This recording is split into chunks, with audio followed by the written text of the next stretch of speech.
Horlama evet. şu. Ağız solunumu dediğimiz burnunuzda veya herhangi bir problemden dolayı horlama sesi, bu sesi yapan karşı duvardaki yumuşak damak dediğimiz perdenin sallanma, titreme sesi bu.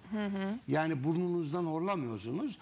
Ağzımızı açtığımız zaman küçük dilimizin bağlı bulunduğu perde, bunun adı yumuşak damak. Bu perdenin sallanma sesi horlama.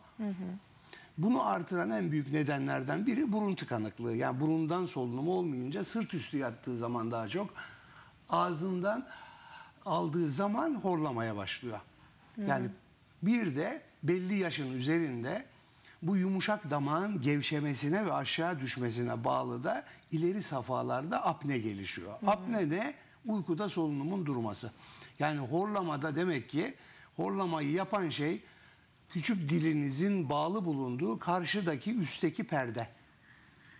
Evet. Evet.